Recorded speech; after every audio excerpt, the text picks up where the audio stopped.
All of his co-workers were gone. What could it mean? Stanley decided to go to the meeting room. Perhaps he had simply missed a memo.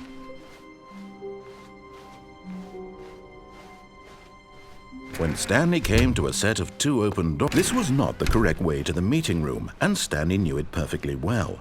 Perhaps he wanted to stop by the employee lounge first, just to admire it. Ah, yes, truly a room worth admiring. But eager to get back to business, Stanley took the first open door on his left. Stanley was so bad at following directions, it's incredible he wasn't fired years ago. Look, Stanley, I think perhaps we've gotten off on the wrong foot here. I'm not your enemy, really, I'm not. I realize that investing your trust in someone else can be difficult, but the fact is that the story has been about nothing but you all this time. There's someone you've been neglecting, Stanley. Someone you've forgotten about. Please, stop trying to make every decision by yourself. Now, I'm not asking for me, I'm asking for her. This is it, Stanley. Your chance to redeem yourself, to put your work aside, to let her back into your life. She's been waiting. That's her, Stanley. You need to be the one to do this, to reach out to her. If you can truly place your faith in another, then pick up the phone. Oh, no, you can't. Did you just unplug the phone? No, that wasn't supposed to be a choice. How did you do that? You actually chose incorrectly? I didn't even know that was possible. Let me double check.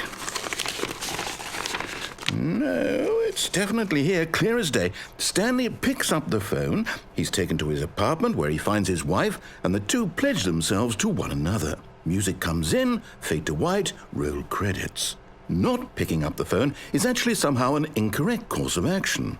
How is that even possible? None of these decisions were supposed to mean anything. I don't understand. How on earth are you making meaningful choices?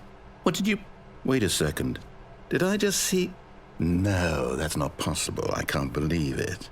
How had I not noticed it sooner? You're not Stanley. You're a real person.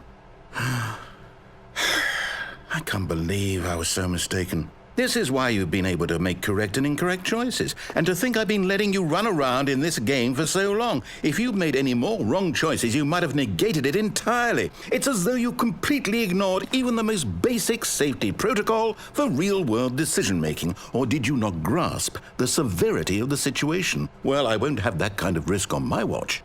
I'm going to stop the game for a moment so we can educate you properly on safe decision-making in the real world. Please observe this helpful instructional video. Choice. It's the best part of being a real person. But if used incorrectly, can also be the most dangerous. For example, in this scenario, a hypothetical real person named Rupert has a choice. He could invent a machine that eliminates food shortages across the world to make life better for all people. Or he could spend years of hard work forgetting how to read. Which choice would you make? Remember that unlike here, the real world makes sense, and at no time should you make a choice that does not conform to rational logic. If you find yourself speaking with a person who does not make sense, in all likelihood, that person is not real.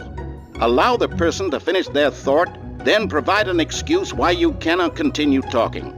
Turn to a partner and practice saying, "My goodness, is it 4:30? I'm supposed to be having a back, sack, and crack."